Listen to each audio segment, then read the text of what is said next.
Ruckerman.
Choice.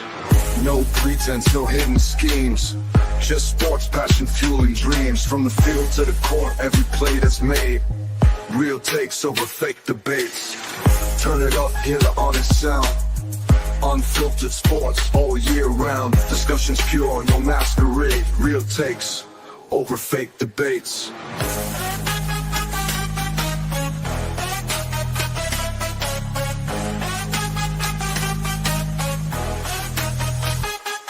Turn it up. Over fake debates. Real takes over fake debates.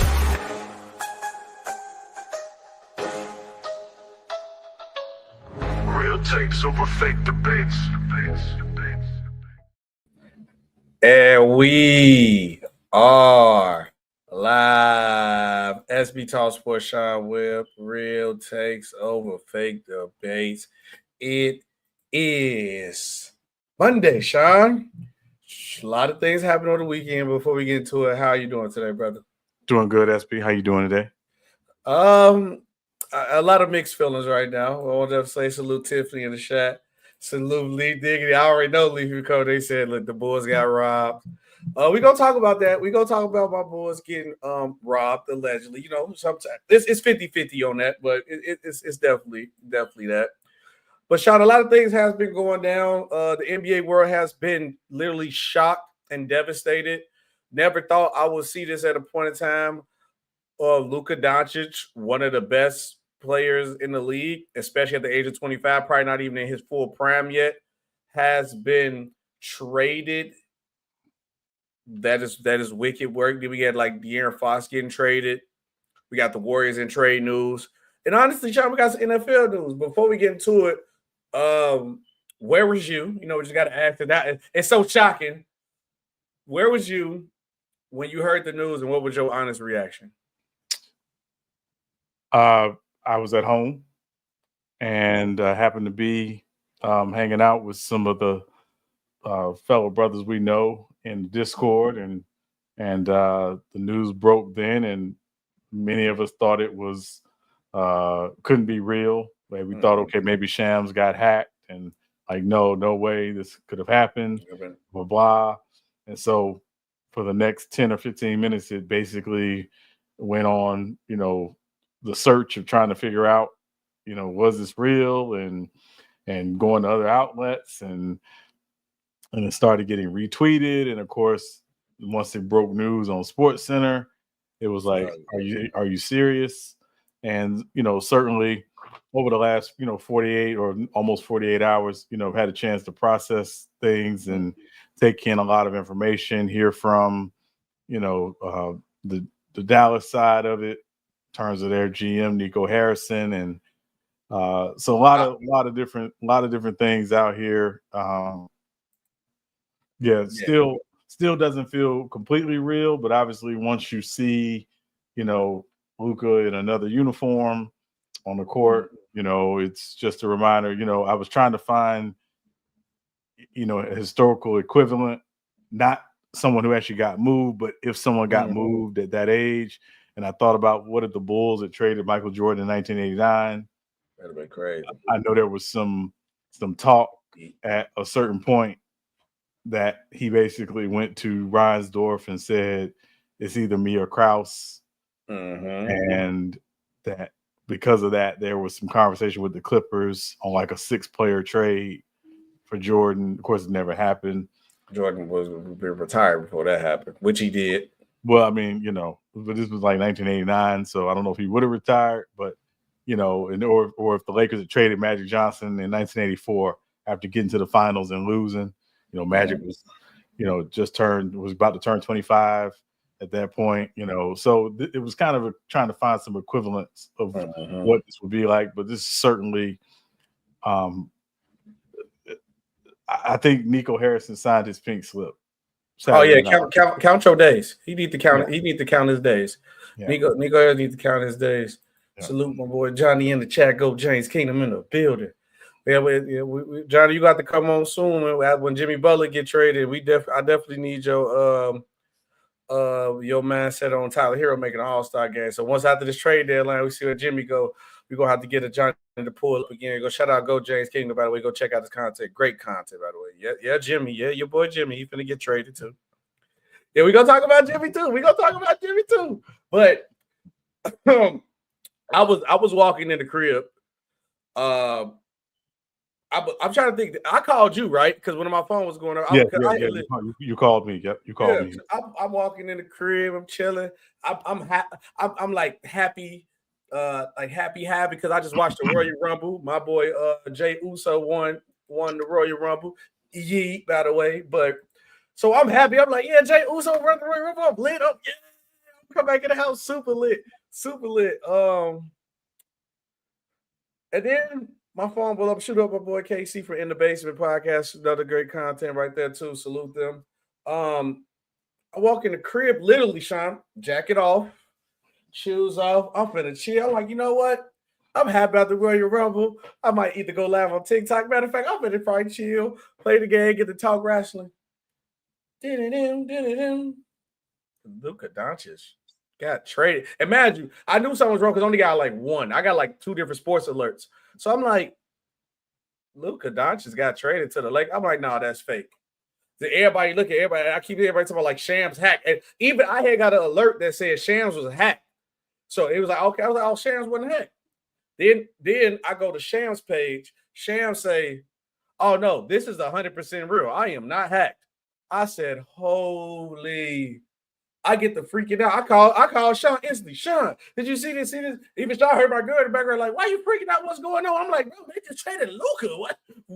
This not real. This not NBA 2K. Did they turn the trade difficulties on? Who owes somebody some money? That's all I said. Somebody had to owe somebody something. Or somebody got some business, some backdoor handshakes going on and everything. But I'd rather get into this more deeper though, Sean, because we got other news that came up, breaking news, because I feel like we're going to be talking about this Luka thing for a minute. I want everybody, make sure y'all guys like, make sure y'all share, make sure you guys subscribe. But the last thing I was just thinking though, Sean, was like, how can you trade a player from the caliber of Luka and do not shop him everywhere? That's suspicious. Because even if everybody, he can try to sell me the out of shape. Luka game don't really depend on athletics. You want to complain about hurt, whatever. He be a spoiled brat, whatever. Y'all don't want to pay him that money. That's one. But 2, at the end of the day, if you told a team, hey, I want Anthony Davis. If you want Luka or find a way to get Luka, find a way to get Anthony Davis in that trade package. Because they called the Lakers, Sean. That's what blew my mind. They called the Lakers. Everybody tried to make a rule like the Lakers took a couple days to figure it out. No, the Lakers heard that phone call. Rob Pelinka started partying because now his job's saved for the next 5 years. He just saved his job. That one move saved his job, Sean. Well, presumably. Hopefully. He's good for now. He'd have been on the hot seat next year for sure. But come on, bro. Everything you got to forgive him for. He pulled Luka Doncic out of the hat. Luka Magic. Oh, my God. Well, yeah. And so, I know a lot of people, there's been a lot of talks, obviously, over the last 48 hours about, what this means for the Lakers long term and things like that. I want to pump the brakes on folks just for a minute and just please remind people that Luka has to sign an extension. I think he Luka, is now. They broke his heart. well. Remember now, he lost $100 million in this trade because he's no TV is longer worth. eligible for the Supermax. So it's possible he could say, and I'm not saying, it depends on what he and his team are talking about, and we'll talk about. It's possible he could say, no, I'm not going to sign the extension. I'm going to kick the can down the road on the extension, and put myself in position to test the market in 2026. And so this is really, to be very honest, this is more closer to the Lakers getting Dwight Howard in 2012. Yeah. Because again, they had a year to basically, kind of show Dwight, hey, this is where you want to be. This is a great organization, blah, blah, blah. There were some other things that were going on, which we're not going to get into at the time, but there's a risk here, right? No, it is. Yeah, there's a risk. And so, and again, if he decides, hey, I'm going to kick the can or I want to test the market in 2026 or put myself in position to test the market in 2026, this is basically the Lakers basically have a season and a half to show Luka why he wants to be there long term. Yeah, there are some teams team now. Yeah, there are some teams circling. There's going to be some teams circling in 2026 that are going to have max cap space to sign Luka Doncic. Yeah. So you're going to have the Lakers basically have a year and a half to show they can build a roster around Luka that he likes and that he wants to, that he wants to be there long term. I'm gonna have a lot to say about the LaVine thing. Keep watching. But we got to get through these other stuff. Even with we posed to wait for the Luka trade, but it was just like I had to know Sean's reaction. But I'm gonna tell you how I feel. But I got a lot to say about this LaVine thing because it's good you got off the contract, but what I got in return is crazy. And Thunder, I'm gonna have a lot to say about that. But Sean, before we gonna get back on this Luka situation in a second because we got to knock out some other stuff. I thought with the NBA trade, football just always want to step on the NBA toes. I just think they always do because it's NBA trade deadline week. I shouldn't be seeing no news about football unless we're talking about the Super Bowl, which we ain't gonna talk about the Super Bowl on Monday. That's more of a Friday thing. Make sure y'all tune in Friday for the Super Bowl preview show. By the way, on that, we got some breaking news, Sean.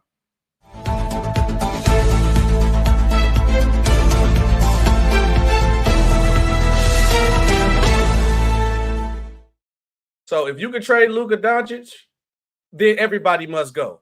Nobody's safe. The Los Angeles Rams have just informed Cooper Kupp that they will be trading him this offseason. I'll drop a bomb on that. So now we just getting bold with it. Now the owners are saying, look, we go now. At first we might sneak and be secretive behind your back. But now we're going to tell you straightforward. Cooper Kupp, we getting you up out of here. Sean, what's your reaction to this? Not surprising. I thought they may at least try to work something out with him to, restructure his contract. But I think they, see the writing on the wall. They, obviously want to, move on. Puka Nacua has ascended as their number one receiver. They've shown kind of the ability to find receiving talent that's inexpensive, and they're going to have to work out Matthew Stafford's contract situation because he's announced that he's coming back next season. So this is a way for them to, free up money. So I'm not surprised at all. Whether or not there'll be a trade market for Cooper Kupp will be interesting.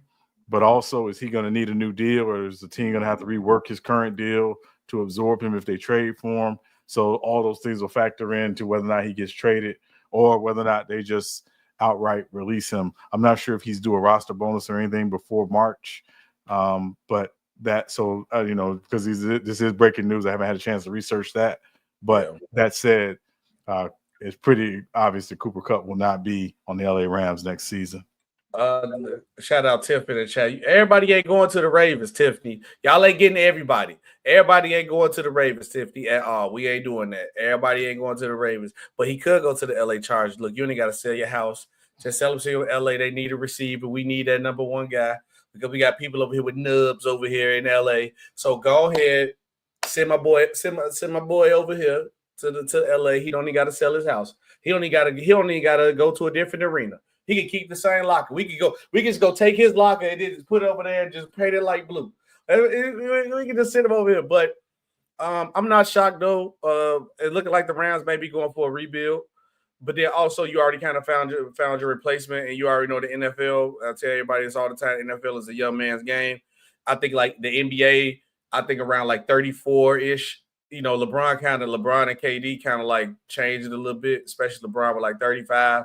But usually on average, the when you consider old in NBA is like 34, 35-ish, maybe 33, depending on your injury history. But in the NFL, once you hit that 30, it looks different for you. They treat you like you a whole different. They treat you like you a senior citizen once you hit 30, especially if you're a running back. But so it's always out with the old, in with the new. Always go with the youth all the time. But then especially if you find that gym, like you said, Puka Nacua, you could let them go, especially if you always going for the cheaper price. And it's not like the Rams are a Super Bowl contending team. They are a playoff team because of their division, or playoff contending team because of their division. So I'm waiting to see where he go. But if I had to name teams that need to be on the phone trying to get him, obviously the Chargers. I think the Commanders should be on deck to try to get him.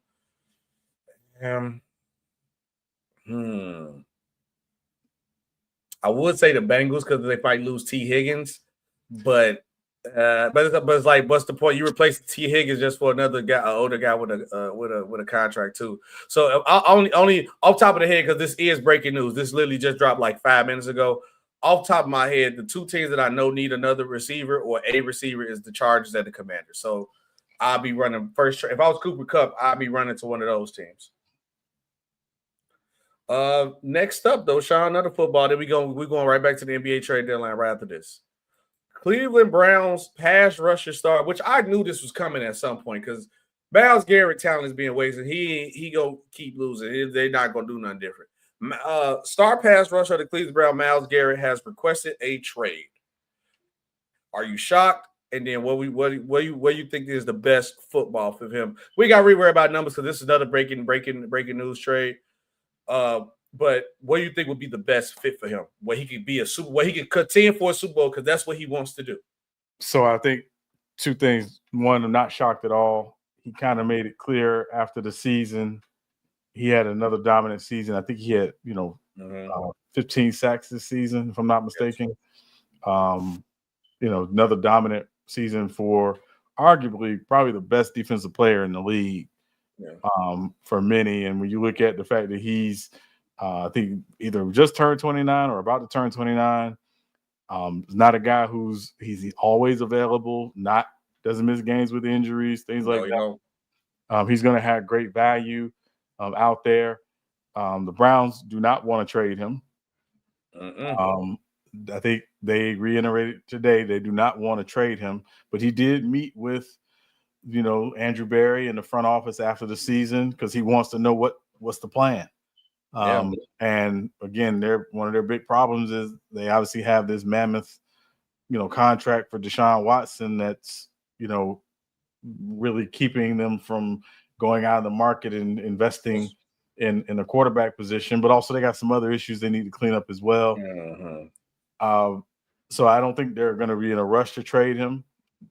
They basically told teams, don't even call because we're not interested in trading him. But that doesn't mean teams aren't going to call. Yeah, we got to. I think if you're a team in the AFC North, do not call the Browns. They're not trading him in the division. He going to the NFC. And if he get traded. they're not trading him in the conference. So there are three teams that come to mind immediately for me. First, obviously, Washington. They have a quarterback on a rookie deal. They have about $90 million roughly in cap space. This is the time that you make a move, for someone like Myles Garrett. The other team that comes to mind in the AFC or in the NFC, is Atlanta. Again, very similar situation. Quarterback on a rookie deal. Their big issues, they got to figure out the Kirk Cousins situation in terms of that cap hit and how that's going to affect their cap this season. But Atlanta, they traded for Matthew Judon last season, off season. He's a free agent, I believe. So no guarantee that he's going to come back. Obviously, Myles Garrett is an upgrade over Matthew Judon. We're not even going to play those games. Yeah, we ain't going to argue that at all. And they are in a division that's very winnable, that they could make the playoffs and then go on a run if they, just improve in a couple of areas. But I'm going to throw a third team out there, and I know I said they wouldn't trade him in the conference, and this is only if they want to get Myles Garrett close to home. Myles Garrett's from Texas, the Houston Texans. Nah, they ain't doing that. I'm telling you, don't sleep. You know what they did last year? They went out and loaded up. They've got a guy. Obviously, they got Will Anderson. Will Anderson's not going anywhere, but they have Danielle Hunter. Could they potentially look at flipping Danielle Hunter and a couple picks for Myles Garrett? That's kind of a replacement for Myles Garrett for Cleveland. Again, Myles Garrett being from Texas. Could I don't see it happen though. I think they don't want to trade him in the conference, but that's if they're not getting packages they want from an NFC team potentially, then obviously you're going to open it up to the AFC. So Houston would be kind of a sleeper there. Just again, if Myles Garrett says, "Hey, I want to go close. I want to be close to home, or I want to go home," being from Texas, he went to Texas A&M, so obviously he's from that area. They'll be throwing him a bone back. That means they're just doing that for him. Exactly. So, and again, Myles Garrett's been a great player for them. His jersey is going to be retired by the Cleveland Browns at some point. When he goes into Canton, eventually it'll be primarily as a Cleveland Brown. If they want to do right by him and get him close to home, I think Houston would be the other team to consider. I want to lose my point, but I definitely got a question for you as a Deshaun Watson question too. Salute my boy FYF. I see the emoji. I don't know why it ain't showing up on the screen, but salute my boy Lamont. With Myles Garrett, I'm not shocked because now he pretty much telling the Cleveland Browns, make this team a championship team or I want out.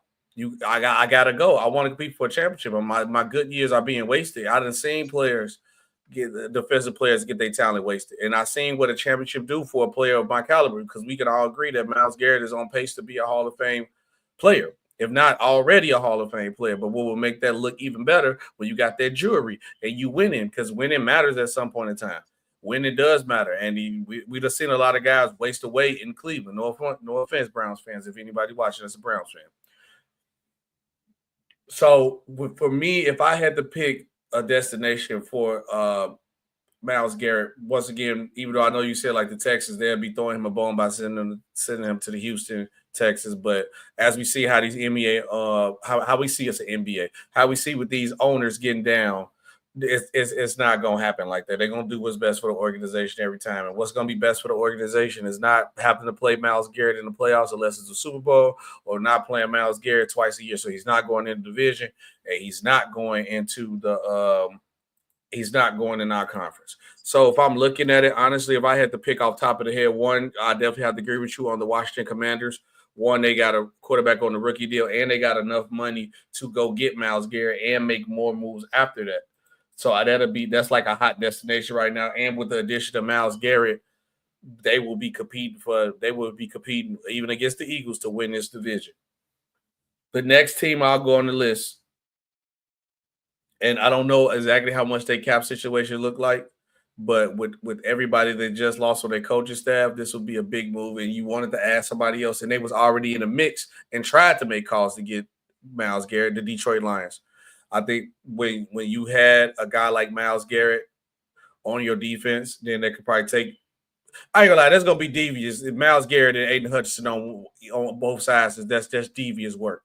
I'm just telling you, because if – that'll be a quarterback's nightmare if that was to be able to happen. And that would probably guarantee a lot the Detroit Lions, besides injuries, the Super Bowl appearance with that team. Now you got to make whatever moves you got to make, or reconstruct whatever contract you got to reconstruct to make that happen. You go make that happen. And my third team, Sean, that I think should do it, and I think they still got a little money to do it, and I trade draft capital right now to do it, the Chicago Bears. I think the Chicago Bears should do it. And if You can do it with the boy with old boy that you don't like, but obviously as a defensive coordinator, he's a master. He's a beast. I think the Chicago Bears will be a great addition for him because I wanted to say the Minnesota Vikings, but my only problem with Minnesota is Sam Darnold is up, so you're gonna have to pay Sam Darnold, and as I said, he ain't finna take no pay cut. Because my other team I would pick, I honestly would have said the Vikings, but I knew with the Sam Darnold situation going on, that's why I didn't say them. So the reason why I didn't say the Bears, I think the Bears are a big question mark whether or not they're a true Super Bowl, how quickly they can be a Super Bowl contender. You got a brand new coach. You got, obviously, some things they need to figure out, obviously with Caleb Williams and that offense, and just that division.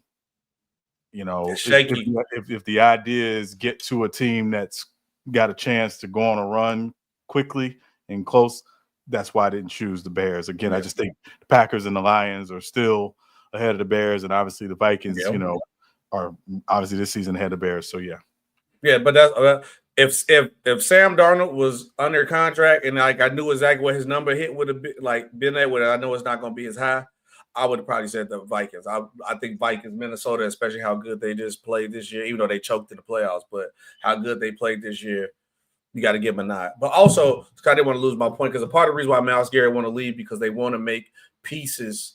He wanted his team to be a championship team and get the pieces for it. Well, one of the pieces they thought would have helped them would have been Deshaun Watson. But with the injuries and how bad he has played, and he was one of the guys with like a fully guaranteed contract, is it time to say that Deshaun Watson was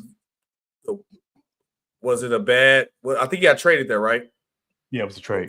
Okay, so is it time to say that Deshaun Watson trade and contract was a bad idea? Was it a bad move and a worst contract in football? Yeah, I mean, if you just look at the last 3 years, it was not a good move. You understood why they did it at the time, but it made a lot of sense. I don't blame you, but it's not nearly worked out the way they thought. So yes. Yeah, I have to agree.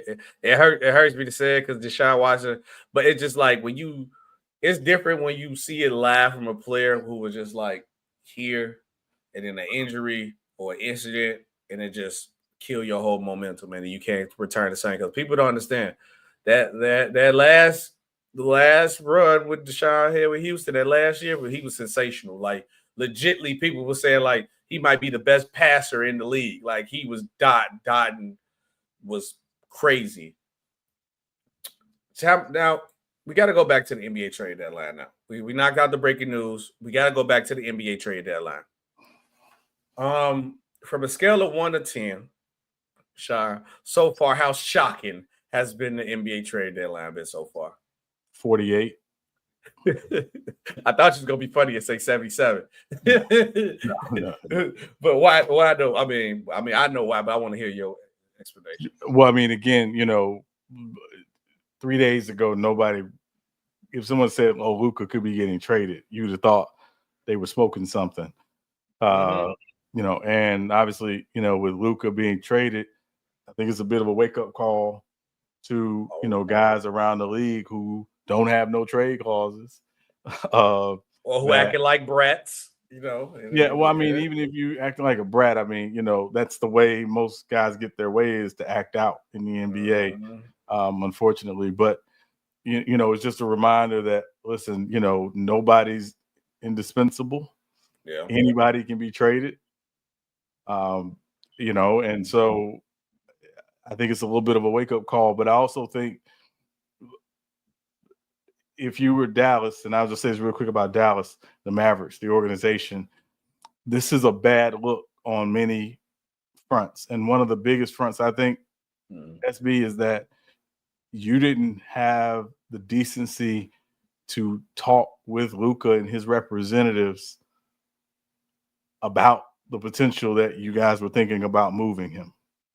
And you called to trade him, so you couldn't tell this man this? The franchise. Ain't nobody lining up to go sign and play for Dallas. Hope y'all know that.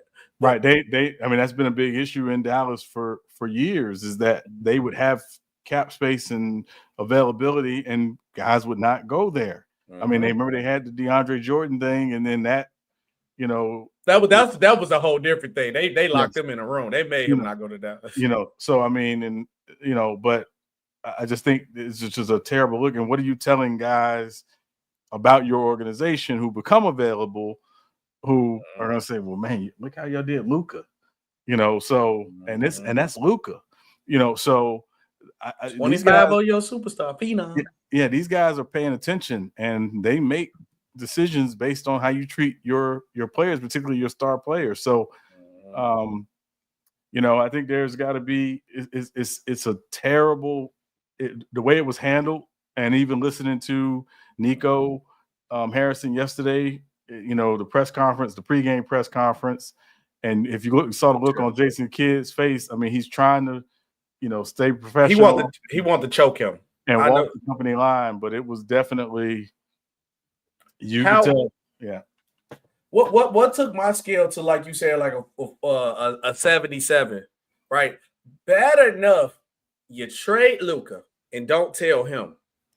How you don't tell the coach who got to coach the team? He making his game plan. Oh yeah, Luka finna be back after the trade deadline. We finna run our sets, get this together, and then he just wake up, his star player just gone. But then if Jason Kidd and the Mavericks don't perform, they're gonna tell me blame Jason Kidd, put Jason Kidd on the hot seat. Come on now. How you don't tell your coach that you trade his star player or get an input on it? Because you know Jason Kidd would have told me you out your mind.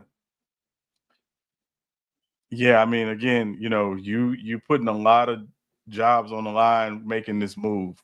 And, you know, and I say this jokingly, but you know, if I were Nico Harrison, I probably would not start my car for a good month in the city of Dallas. Like, no, they are furious. They are angry.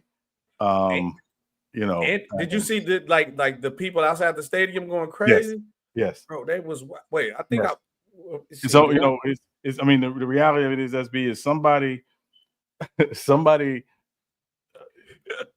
Luka was not just the face of the Mavericks. He was the face of Dallas sports. Yes. Bro, everybody was like, they dealt with the Cowboys being trash and didn't care because they said, well, at least we got Luka. Luka just took you. Bro, he just took them to the finals. And they traded him like it was nothing. Didn't even consider it. Because he didn't want to get in shape. How is Zion still on the team? And y'all talking about shape. Well, first of all, round is still a shape. So let's get that out of the way right now. Secondly, what within your organization could not connect with Dallas or connect with Luka to say, hey, listen, you have got to take your personal health and your physical health more seriously. You know, because again, you know, that if that was a big part of the issue, which you can understand it, and they're saying, hey, listen, we're not sure if we can commit this amount of money to him if he's not going to take this seriously and he's going to miss games because he's not in shape. You can understand it from that point. That said, it was very clear you had your mind on one or two guys to get, because if the reports are true, and again, now he's gonna have not been confirmed, they called Milwaukee about Giannis. They told them H to the no. Yeah, Milwaukee said no. And then obviously Anthony Davis. So you have this great asset, and you don't even say, let's see what kind of packages we can get for this great asset. Because I know there are several teams, 28 other teams would have been like, hey, listen, we're going to put in an offer for Luka. We don't know if we're going to get him, but we're going to put in an offer. I think they could have probably found the way to get. They could have found the way to get AD and probably got 2 picks. Still the way around it. If you would have got a third team involved. Yeah, well, apparently, so there was some talk that apparently when they initially talked about packages, the initial package was around AD, Dalton Knecht, and multiple first-round picks. But it would only been the 29 and the 31 because I think that's all the Lakers had available to trade in terms of picks. That's better than what they got.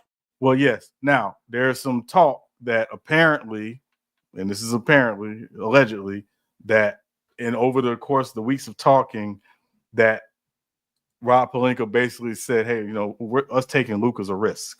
And, so we need to, consider what we're sending out if we're taking on this risk. And Nico Harrison fell for the banana in the tailpipe and did not get that 31 first round pick from the Lakers. Rob Pelinka finessed. Which seems weird to say, but so I think, again, these conversations go on, back and forth. There's generally a lot of back and forth, and obviously these two GMs are talking, but ultimately, again, as I said Saturday when we went live, and I'll say again, ownership has to sign off on this. They have to give you the green light to do this. Yeah, she didn't want to pay that $70 million. Yes. And so, it was incredibly odd how it happened, the fact that it didn't get out, but it also says that, for me anyway, that Dallas had no interest in talking to any other teams outside of the Lakers because the target was Anthony Davis. Bro, I would have called the Heat for Bam. At least go get a young person or something. But he said the Thunder, the trade in general is suspect. Oh, 100%. 100%. It's something that's going on behind the scenes too. But that's a different story for a different day. We're going to get back on the Luka trade because a lot more stuff did happen. Something else that broke into the news too. Let's go to Mr. Steph Curry, and the Golden State Warriors. A report has just came out that the Golden State Warriors are determined to pair another superstar next to Steph Curry ahead of the February 6th trade deadline. Well, they better hurry up because they're going to run out of time. The names that are involved that they have been called, Sean, the Warriors have inquired about LeBron James, Kevin Durant. Also, they try to get LeBron James and Kevin Durant together. But LeBron James, Kevin Durant, Paul George, and Jimmy Butler, and among other superstars. Out of all the names available, and I know we're going to talk about Jimmy Butler in a second too, because Jimmy Butler made a statement. Out of all the names that you see right here available, who is the most realistic to get? I'm going to say Kevin Durant. Okay. I'm going to say KD. If Phoenix is open to taking offers on KD, which they did, came out today. They said they're taking calls. They're taking calls for. So I'm going to say Kevin Durant. Obviously, we know he has a relationship with that organization. His relationship with Steph, Draymond, but we know neither one of those guys would be a part of the deal. So I'm going to go back to the Warriors. Be crazy. I'm going to say it would be crazy, but I mean, again, right now, again, I'm not even going to use the term crazy anymore. Luka got traded, so nothing's crazy at this point. What can't you say? Anything's possible. Yeah, nothing's crazy. So I would say maybe Kevin Durant of this list. Jimmy Butler's indicated that he would not sign an extension with Golden State. Mm-hmm. I'm done with him. It's not even funny. But you gotta do what he gotta do, man. For the play, you gotta do what he gotta do. He gotta do what he gotta do. Jimmy Butler did inform him though that. That's crazy. Yeah. Now, Paul George will be interesting. I don't know if Philly would want to move Paul George yet. I think that'd be something they may want to consider in the offseason, but but I would say Paul George would probably be second in that. But go ahead. Okay. But you did bring up the point that Jimmy Butler has been informed that to go to State Warriors that he will not sign an extension. I made this a whole separate segment because I knew you were sad to Jimmy Butler. So this segment right here is all you, but I want to hear your pain and suffering. You're like, your face don't want to see it. But okay, I'm gonna X Jimmy Butler out just because of that. I say realistically speaking, who they could possibly really get. I think it's Paul George. Paul George probably be the easiest to get. Now, I don't know since he signed this, he'll be available at this trade deadline to be able to be traded. But I think probably LeBron James with no trade clause, he already keeps telling everybody he's not going to. No matter how much y'all trying to force LeBron about it, he ain't going nowhere. He got business in LA. Savannah don't want to leave. He ain't going nowhere. Savannah bust him in the head with a rock if he end up going somewhere else. Jimmy Butler already said he won't sign an extension, so that's making it hard to move him. So even if you do trade for him, he gonna end up leaving. So that he's just making it hard for the Heat to get the true value for him. That's pretty much just all he really doing. So you trade me where I want to go, or I can guarantee you won't get the true value you're gonna get from me. That's what he's on with the Miami Heat. I'm calling the Phoenix Suns bluff.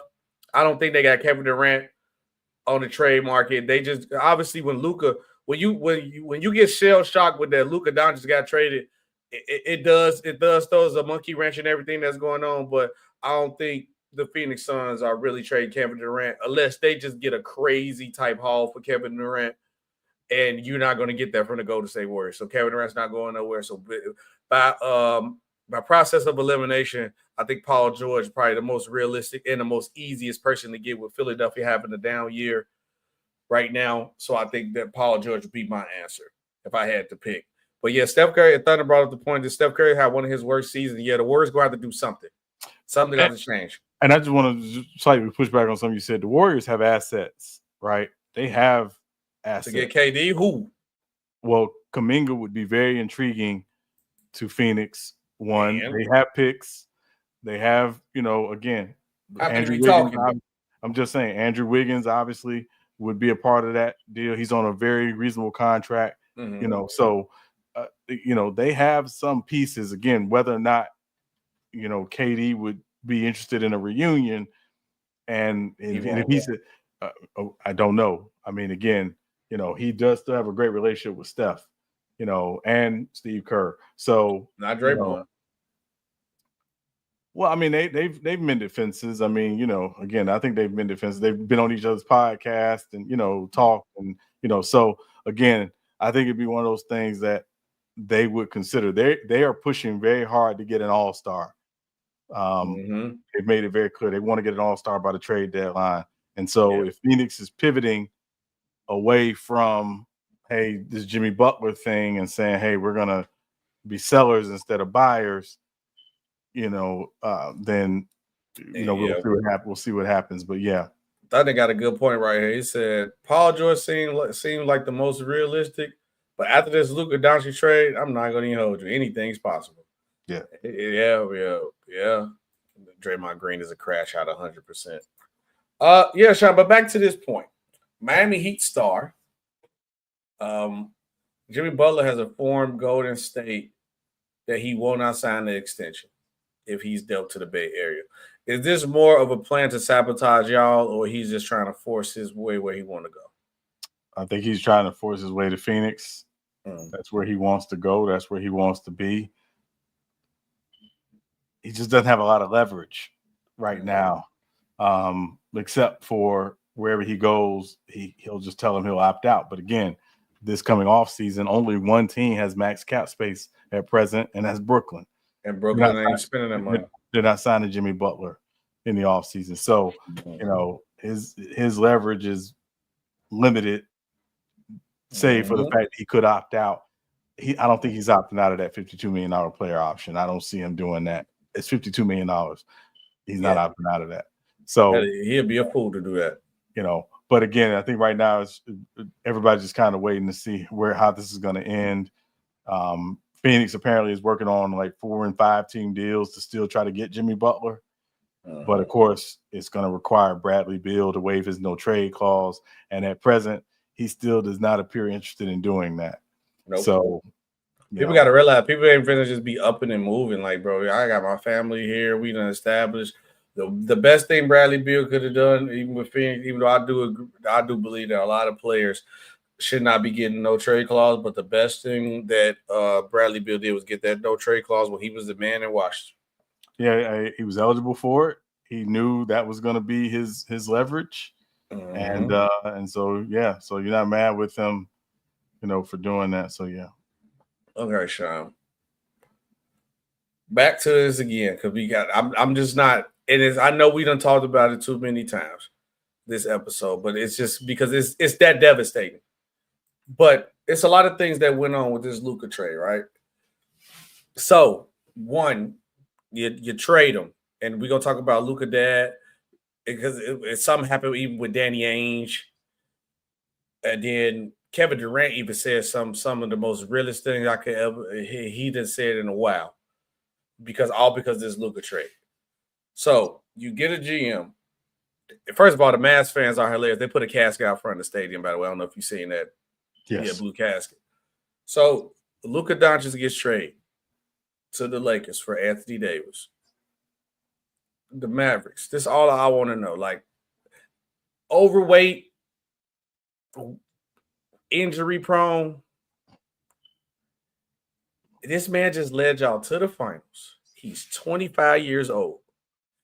You telling me injuries is a part of the problem? Why would you trade for Anthony Davis and he is injury prone? You do not get a franchise guy at this age. What Luka has accomplished. Luka Doncic, people got to realize this. Luka Doncic is already a Hall of Famer. Yes, a Hall of Fame basketball player before he even touched the NBA court. Go look at his EuroLeague resume. This man has been a pro since he's been a kid. MVPs, championship, all that. This kid has been this man is a Hall of Fame player before he even touched the NBA basketball court.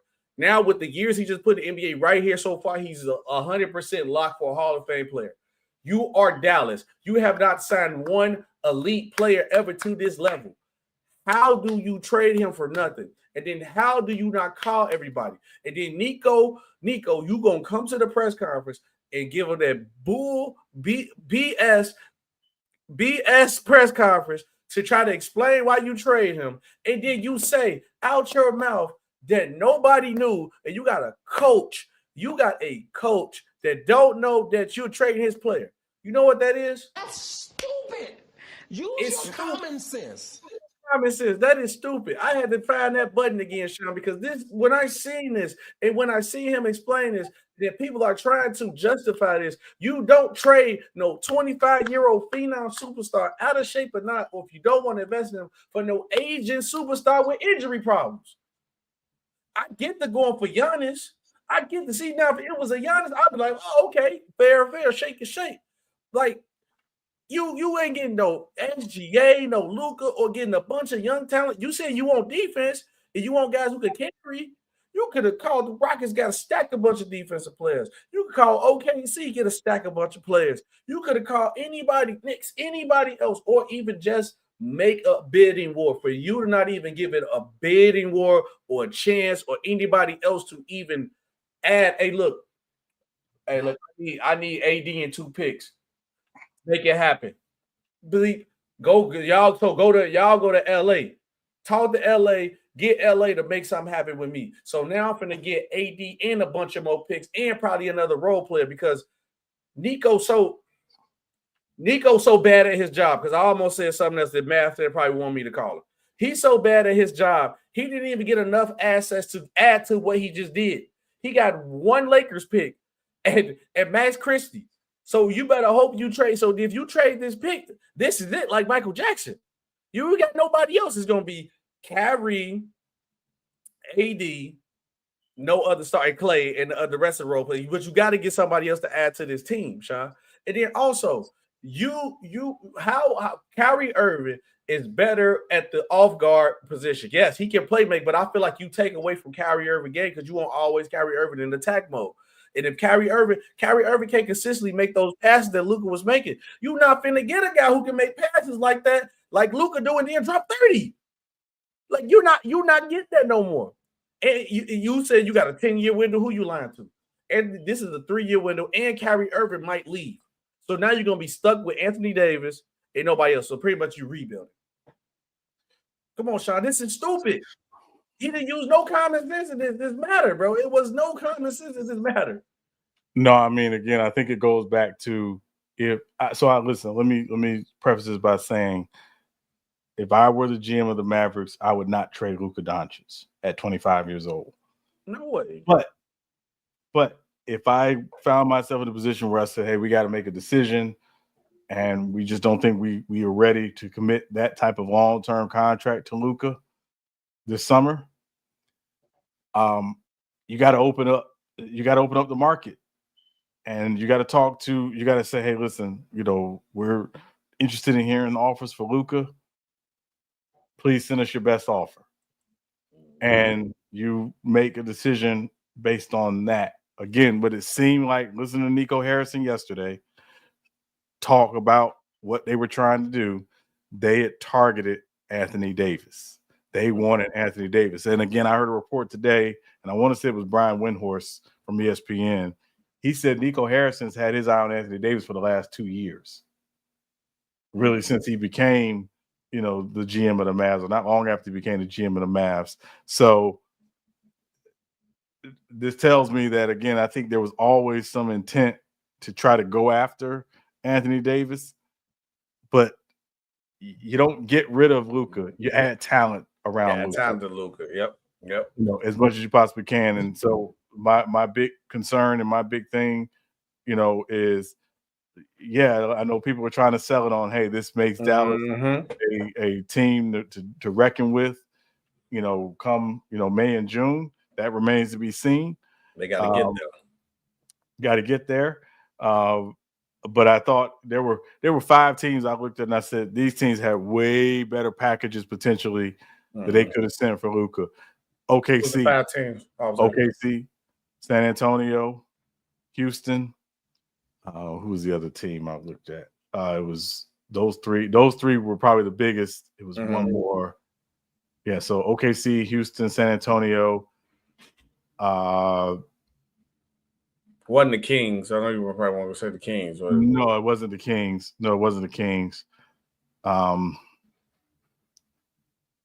sorry, I'm having a brain fart. But yeah, no, it's good. It's good. Those 3 were the 3 that I knew. I said, and again, they could offer a pretty massive packages in terms of players and picks for Luka without giving up their best player. So they would have been able to keep Shea, obviously been able to keep Victor Wembanyama in San Antonio. And was Detroit on that list too? Because I know Detroit got a lot of. Was Detroit on that list? No, Detroit wasn't on that list. No, it wasn't Detroit. Man,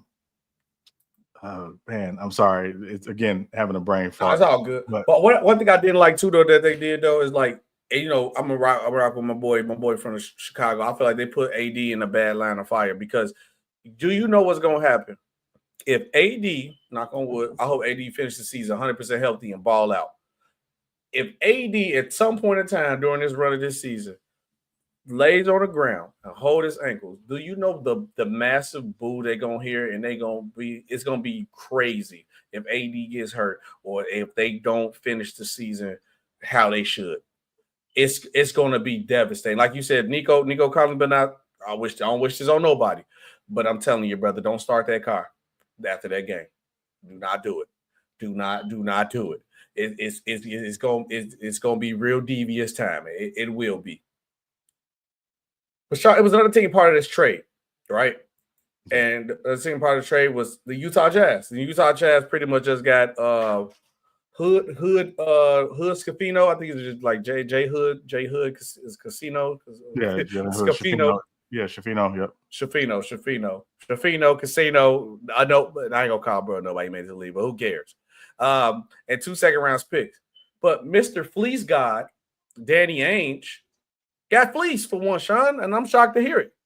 Utah Jazz president of basketball operations, Danny Ainge, was unaware that both Luka Doncic and Anthony Davis were a part of the multi-team trade.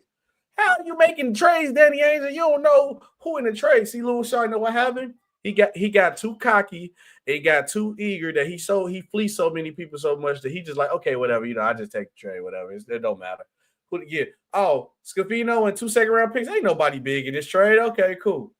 And then just let it go. And then woke up like, hey, you helped Luka go to the Lakers, right? I did what? I let Luka go to the Lakers. Yeah. You probably crashed out.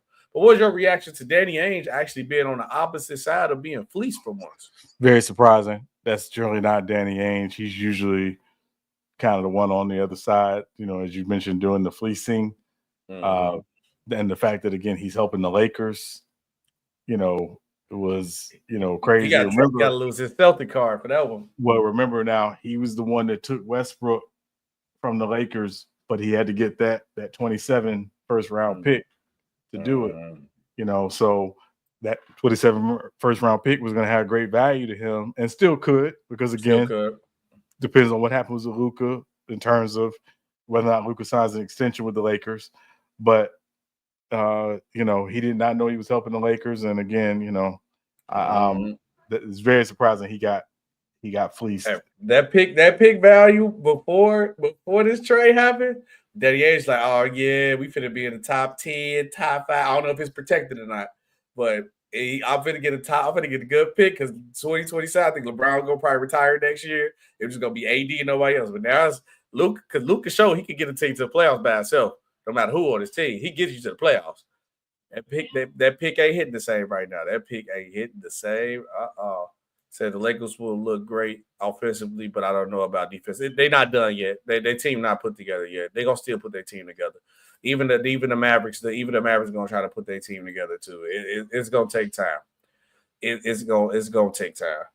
But Sean, now the next part, because I told you it's been a whole little sequence of going on with this. Luka dad has blasted the Mavs for the hypocrisy and the secrecy about this trade that went down. Luka's dad is furious. And a lot of things that play a part in it, because it also came out with two things that Luka Doncic was crushed to find out he was traded from the Dallas Mavericks. It's rare, once again, with Dallas, it's rare to see players who want to stay in Dallas. You had a guy who wanted to stay in Dallas, wanted to finish his career in Dallas. If you see his farewell letter, they said Luka was crushed. He was crying and everything that he left. But also, Luka just had a kid not too long ago. Luka just bought a $15 million mansion. So you've been shopping this man, knowing this man just bought a house that had a kid. You see Luka, you're kissing babies, but the whole time you're behind his back trading him. And as much work as he put in for this franchise, you didn't even have the decency to tell this man, hey, we trading you. What is your reaction to Luka's dad? But I think Luka's dad had an exact quote. Let me see. Where did it go? Luka's dad was surprised by his son's trade by the Los Angeles Lakers. So visit his frustration. He said while he understood that players often changed team, he was unhappy with the secrecy in the trade, which was conducted. He also used the word hypocrisy to describe how he believes the Dallas Mavericks treated the player who helped them reach the NBA Finals last year for the first time since 2011. He was quoted saying, "I understand there comes a moment when you disagree with a certain philosophy," Sasha Doncic said, as translated by Arena Sports. He also quoted was saying, "You don't like this or that player, all good. I get it." But I think that's exactly this secrecy, or should I say from some individual, maybe even hypocrisy. This hurts me personally, but I think that Luka absolutely doesn't deserve this. What's your reaction? I mean, it's his father. Obviously, his father was a professional player in Europe. He understands the business aspect of this. I think, though, when you're at Luka's level and at Luka's acclaim in that organization and in Dallas, you understand his feeling. Again, generally, if you're an organization, again, and as we talked about earlier, I don't want to be overly repetitive.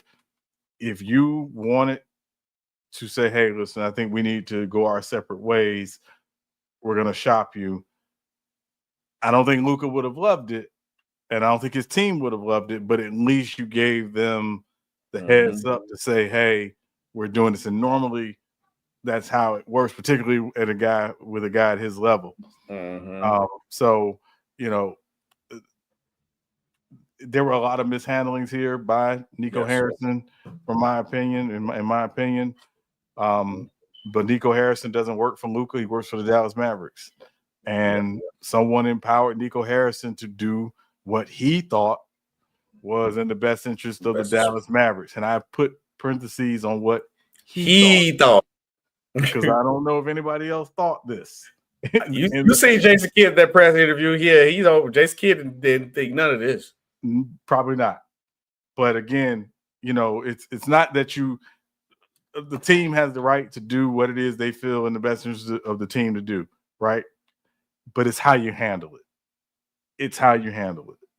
And so there's a big, part of me that says they completely and utterly mishandled this, not just in terms of what they got in return, but how they handled the process of going through this trade. Because again, this didn't happen in 2 minutes. This was a 3 or 4 week process for them. So in that time, you could have had some conversations with Luka and his team and his reps to say, hey, we're, we're thinking about moving you. We're listening to offers for you, And so, again, I just think there was just a massive mishandling from Nico Harrison on this side. Yeah, it was definitely a massive mishandling, but it also was exposing the double standards that we have when it comes to players getting traded. Because when a player asks for a trade or a player goes away in free agency, best his career, we actually crucify them. And one guy who was always getting crucified, especially because he made a trade to decide to go to the Golden State Warriors when he left OKC Thunder, was Kevin Durant. Once finding out about the Luka Doncic trades, Kevin Durant calls out the loyalty double standard after the Luka Doncic trades. Kevin Durant was quoted saying, "Where is this quote? Boom, here you go, right here. It's saying," said Durant, "who's learned about the trade in the middle of the Suns game, the loss to Portland is crazy. It's crazy. Never thought Luka Doncic would be traded at this age mid-season. The NBA is a wild place, man. If he can get traded, then anybody is up for grabs." He said, "It's always transactional. Players are held to a different level of loyalty and commitment to a program, but the organization do not get held to that same standard from the outside world, whether it's from the media, members, or fans. We all should be held to the same standard. It's transactional game. It's a lot of money involved, a lot of business involved. We shouldn't be shocked about trades or guys moving to different teams or coaches moving to a different team. It's just the nature of playing basketball and us making this much money. It's pretty wild times in the NBA." Kevin Durant was cooking on that point. Kevin Durant was cooking on that point. The one point right when he said, "Players are held to a different level of loyalty and commitment to a program, but the organization don't get held to the same standards from the outside world, whether from media members or fans." Facts, Sean, facts. Kevin Durant cooked. I just see so many players get crucified and so many organizations get praised for trading people or getting players to a certain situation or middle of the championship team. But if I go somewhere as a player, they go crucify me. That's facts. Well, what's your reaction to Kevin Durant's statement? Kevin Durant cooked, in my opinion. It was a good message. For once, I'm proud of you, KD. I'm proud of you, KD. For once. Maybe not the best messenger, but it was a good message. Let me say this really quickly. The loyalty in sports has always been a farce. It's always been a farce. I don't think there's loyalty in sports. Now, I think there's professionalism in sports that has to exist from both sides. Yep. Players have to be professional. If you're being played to be a professional, organizations have to be professional as a professional organization. That's where I think the lines get blurry at times. Mm-hmm. And again, it's as much as we want to say it's a partnership, it's not. It's a business. It's a business, and these players work for said business. And you work at the discretion of said business. Yes, if said business decides they want to move on, that's their prerogative. How they handle wanting you to move on and wanting to move on from you is a bigger issue, I believe. Yes. Two things to consider. Number one, and again, I tell you all the time, when it comes to these teams behind me, I root for the laundry first. I root for the laundry first. Who's wearing it is inconsequential. I may not like a player who wears the laundry, but I'm rooting for the laundry first. Okay, that went on my head a little bit. I ain't gonna hold. That was a good one. But I caught it. I got it now, but it went on my head a little bit. But I got it now though. That was a good one. Yes. So that's the way it is. You're a Bulls fan, regardless of who has on a Bulls jersey. You will be a Bulls fan. Unfortunately, right. Difficult as that may be. So I think the central point is my loyalties and my ability to root for that team lies in the laundry, not in who's wearing it. I don't always agree with who's wearing it. I don't always agree with the decision makers. And I have a right as a fan to say, you know what? I'm putting that down. Doesn't happen. It only happened once in my life, which we're not going to get into. But generally speaking, I root for the laundry. I will say, just to be very clear, loyalty in sports does not exist, but professionalism, showing up, doing your job, being respectful in that job from both sides should exist. And that's the part that I think is missing. Luka, from my perspective, got disrespected by the way the Mavs handled trading him. And it's going to come back to bite them. I never thought Luka would get traded before Trae Young. Remember that? He always compared their trade. Well, this is his third time being traded. His second time being traded, excuse me, because he got traded on draft night. Technically, yeah. But remember, Trae Young been on the trade, like he's still locked in. That's crazy. Shout out Trae, by the way. You know, so should have been an all-star. Yeah, well, yeah. But I think again, it comes back down to this is an indictment on the media. I don't play favorites. I don't play I like this guy and I don't like this guy. No, we just try to tell you what it is and what we believe it is and our perspective on that. But again, the Mavs mishandled this situation badly. And they did Luka wrong by not at least bringing him and his people in the room and saying, hey, we're having conversations with other teams about you that are interested in you. That's it. Or, hey, we want Anthony Davis. We finna trade you to LA. Simple. But even before you do that, just say, hey, listen, we're having conversations about you, right? Just so you get a heads up. So, the fact that it didn't get out was, I think, part because they didn't tell anybody outside of Nico and Rob Lowe, a.k.a. Rob Pelinka, talking. But, at the end of the day, or you could have called him when the trade was done, but before it got announced. As soon as we agreed, click. We finna announce it at. We finna announce it at. It was 10 o'clock. We finna announce it at 10 o'clock. They probably agreed at 9:30 ish. Well, whatever. You should have called them right after y'all said agreed. Well, again, and I don't know if they didn't do that. I'm pretty sure they did that part. I'm talking about the process. Normally, players know. They have a sense from their reps, at least, hey, you're in some trade talks. Nothing's guaranteed, but just know you're in some trade talks, So they know that. He did not know that. Nope. And from what I gather, his representatives didn't know that. That's why it was such a shock to him and to everyone else. Yeah, Luka ain't finna bat no mention. He's finna get traded out. You could one thing I did you can bring up all the antics. People try to say themselves. When a trade was bad, it was something that you shouldn't have been done. When people asked the reporter, Shams, was he hacked because it's so unbelievable? And then the first thing you do, instead of talking about the new players you got, you were too busy defending why you traded him. Y'all made every excuse in the world talking about he fat, he ballooned, he was too I'm trying to say it in naggy. I'm gonna say naggy. He was too naggy to the refs. Whatever he had, I don't want to hear all that. This is an international superstar that you cannot replace. You're not getting Luka Doncic is not walking out. This is a generational talent. It's just not walking back up to your organization.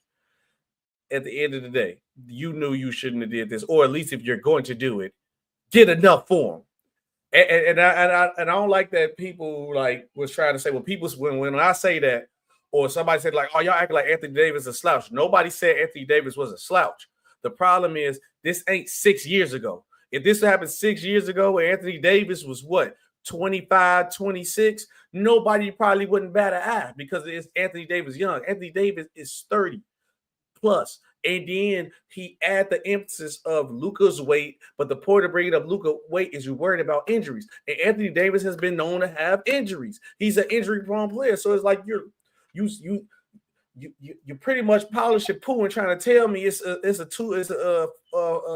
filet mignon steak. You spit in my face and telling me it's raining. Who you think we're stupid? You're not making stuff now. You can just say you favor when you like the guy, but no, don't lie. Just keep it a bean. Y'all try. Hey, look, we want it. We ain't rocking with Luka. We want AD. AD got us better. He could have kept it as simple as that. Simple as that. All that he ballooned, the weight, injuries. That's all just trying to douse a fire that you made. That's it. Now, Sean, we got to go to more trade. Unless you got one more thing to say on the Luka thing, or you could. Another trade did happen, and it ain't getting as much as attention because Fox kind of said he wanted to be a trade. Well, Fox didn't say he wanted to be traded. It's kind of been like brewing that it's been talked about. Been talked about, kind of, and then because he didn't sign the extension, and I guarantee, hey Fox, what's going on? What you want to do? We want to give you this extension. We want to keep you. I ain't ready to sign it right now. I get more money later. Well, we got to do what we got to do. That's a good way to handle a trade thing. So we go to did I close the link? Give me 1 second. I want to get the trade up exactly. De'Aaron Fox was traded to the San Antonio Spurs. Wow, the San Antonio Spurs getting a superstar is crazy. You know, they usually just get somebody through the draft. Shout out San Antonio. We changing up in the world right now, Sean. They've done that. They did it with LaMarcus Aldridge, and you know they've got some guys in recent. He passed his prime though. Well, I guess LaMarcus Aldridge at his peak was kind of on the level. He was still prime at that time. He probably was at the level of like what De'Aaron Fox is right now. You know, if you want to argue De'Aaron Fox is a little better, but LaMarcus Aldridge was that deal. Hey, if anybody in comments try to say LaMarcus Aldridge ain't the deal, you lying. LaMarcus Aldridge used to get busy when he's at his peak. But the trade goes as follows. This is the 3-team trade. The Spurs is to get De'Aaron Fox and Jordan McLaughlin. The Sacramento Kings will get Zach LaVine and Sid Cisco. The 2025 first-round pick for the Hornets. 2027 first-round pick from the Spurs. 2031 first-round pick for the Minnesota Timberwolves. By the way, how did they get more picks for De'Aaron Fox than Luka Doncic? But that's a different story. The 2025 Bulls second-round pick, the 2028 second-round pick for Denver, and the 2028 second-round pick for the Kings. They get their own second-round pick back. The Chicago Bulls joined to make this trade happen. They send Zach LaVine there. The Bulls get Zach Collins, Trey Jones, Kevin Huerter, and the 2021 first-round pick. Before I get to the Bulls part of the thing, because I know you probably ain't got too much to say about it. You don't care about the Bulls anyway. But if you do, I would love to hear it. What's your reaction to the Spurs securing De'Aaron Fox? I mean, it's a great trade for them. Even better that they didn't have to give up Stephon Castle or Devin Vassell or Jeremy Sochan and really much of their young talent, which tells me they are in position to make another move if they want to. Yes. Could they be trying to put together another, potential big three in San Antonio? That remains to be seen. You think of Jimmy? I don't. Hard to say.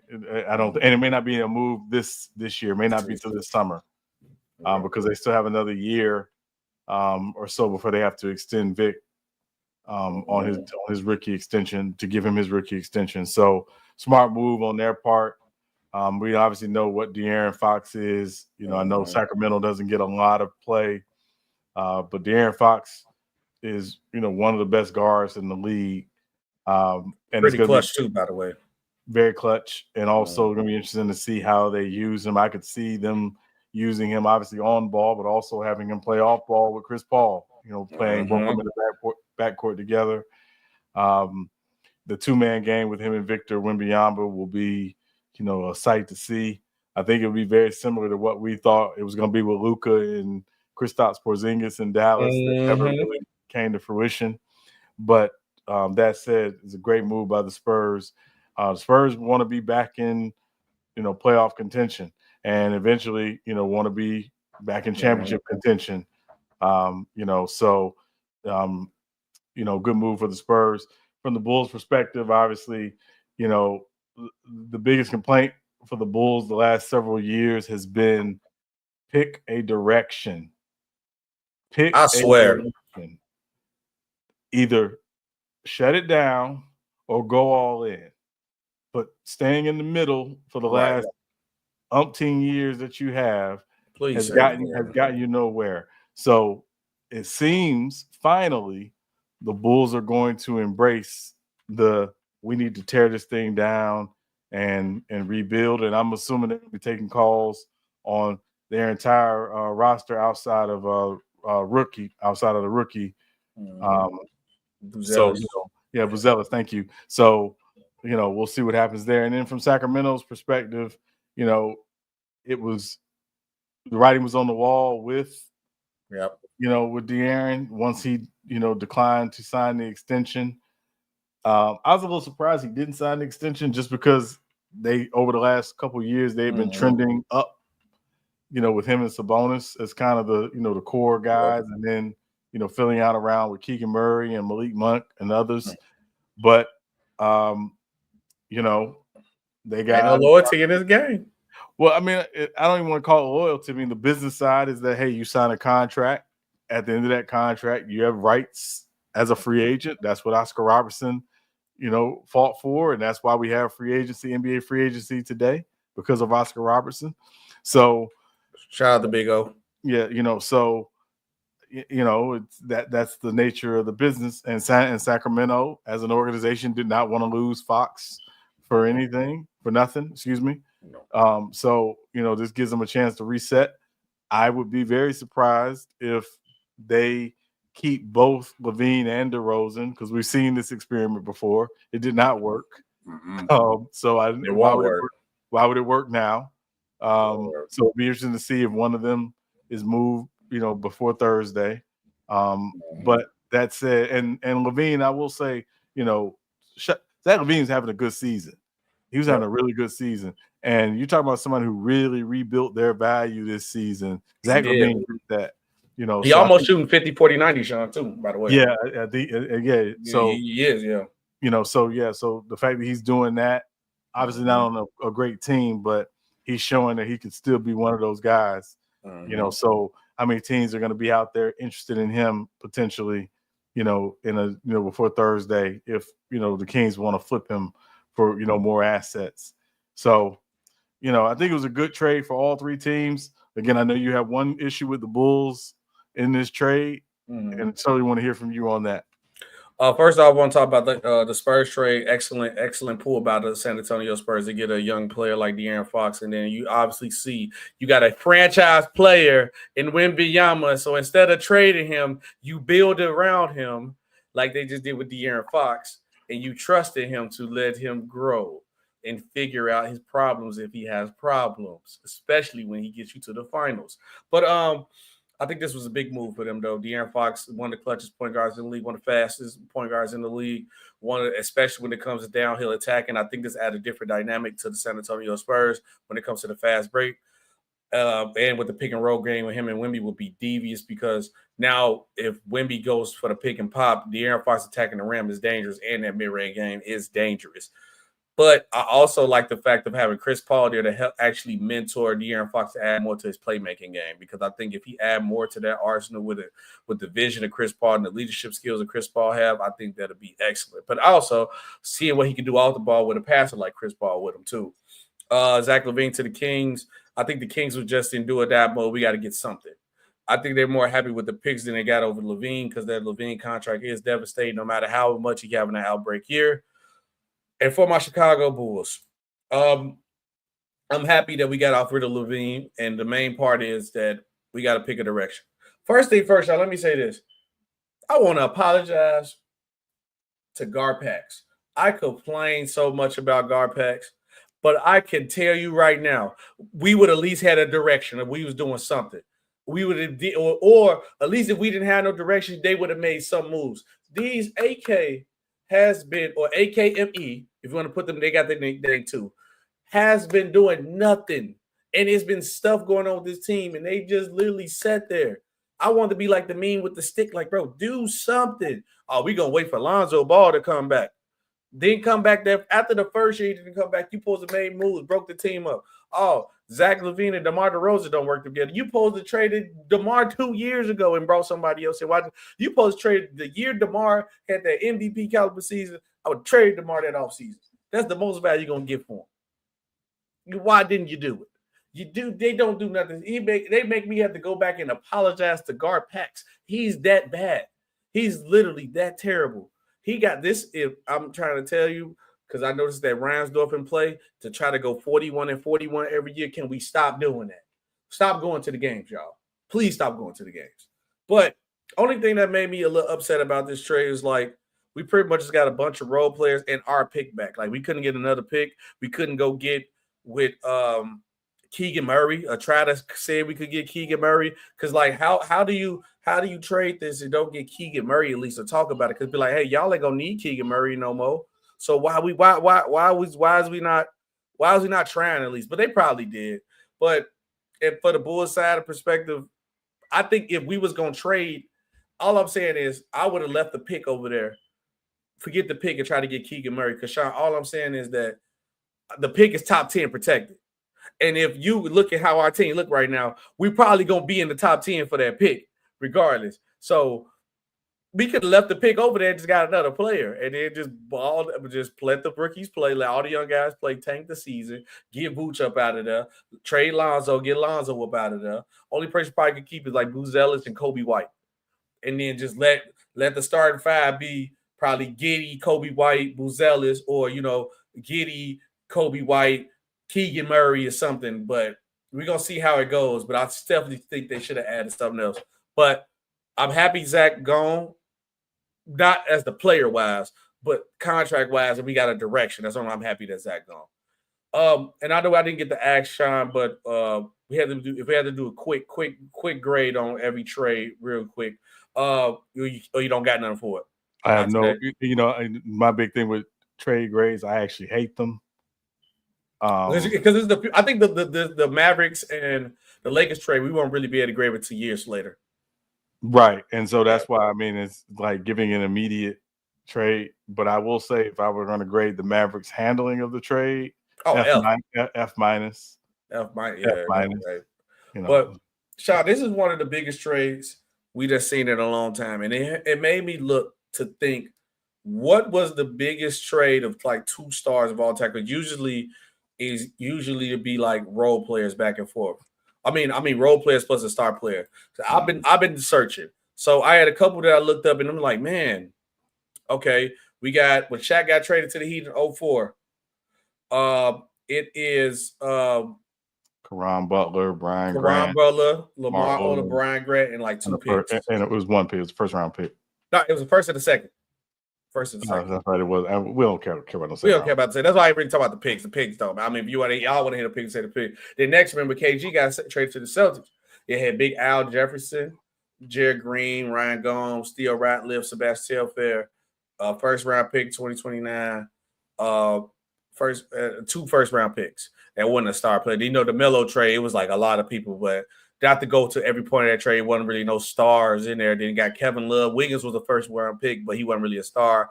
Kyrie Irving, Kawhi Leonard, maybe DeMar DeRozan was an all-star, but he wasn't like a all NBA player like because Anthony Davis and Luka was two all NBA players, like all NBA caliber players. So what's the biggest NBA trade in history that you think could come close to this? Or if it's not if you can find two players of value, or maybe just one big player, what is biggest trade rank with this AD and Luka trade? I mean, it's this, I think, has got to be the biggest one in terms of all NBA players. I mean, obviously we've seen all stars get traded for each other. Thinking back, like Mark Aguirre and Adrian Dantley, both were all stars, even though Adrian Dantley was the better player, if we're being real. Yes. Please, if y'all don't know about Adrian Dantley, please go check out Adrian Dantley.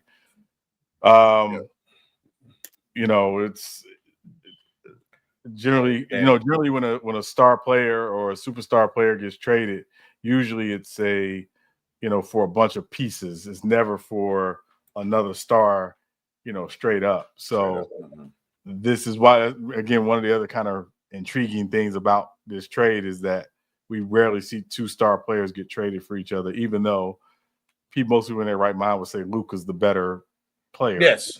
Because I mean, he is the better player generally, and it does help that he's 25 years old and he's younger. So I always go with the younger player. If they like, honestly, Luka probably like right here. Anthony Davis like right here. Right. Yeah. So So again, I think it's just it's such a rarity. Normally, it's always again a player getting traded for a bunch of pieces to team up with one or two other star players. So I think about Earl Monroe when he got traded to the Knicks. It was not for a star player. It was, a couple pieces. I think Mike Reardon and Dave Stallworth were in that trade, if I'm not mistaken. Right. But, Kareem, when he got traded to the Lakers, it wasn't for a star player. It was for, like 3 guys and I think a pick, So this is a very, very rare swap. Very rare swap. I mean, even in other sports, you just don't see these type of swaps. So it's a big trade. It's definitely a big trade and definitely one of the biggest in NBA history. Yeah. I couldn't find. I've been looking like a lot for like 2-star players, but I think the biggest trade. Yeah, this is probably the big name wise. Ain't nothing bigger than this right now. I'm sorry, it's nothing bigger than this. Especially imagine this was like when Lakers first got AD and they had to trade for like young AD too. That would have been crazy. But I don't think it would have probably happened because he was like, you ain't getting up young AD. But right. Well, I mean, but I can't say that because you ain't giving up a young Luka. But yeah, what do I know? Sean, episode 40, 140. Who you got? Gale Sayers. Gale Sayers, the Kansas Comet, the great Gale Sayers. The great Gale. I like that. A couple other guys I could think of. Obviously, Udonis Haslem. As a Heat fan, Udonis Haslem. I know you gonna say UD. But yeah, Gale Sayers, UD. Also, Sean, I got a question for you too. As a Heat fan, how do you feel? I don't know if you've seen the picture. People was like, yeah, the Heat just revealed that Udonis Haslem statue and had him sitting on the bench. I was like, hey, don't disrespect UD like that. Yeah, let's not do that. First of all, UD will see you in the streets if you disrespect. He would. Hey, I'm trying to tell you, hey, if UD catch who made that AI statue with him sitting on the bench, hey, I'm trying to tell you, you're gonna see 40 paws. Yeah. When they say he real. He real. Like, let's not do that. So, Gale Sayers and UD would be my picks. Gale Sayers and UD for yours. I'm gonna go the great Sean Kemper, the Rain Man. Rain Man.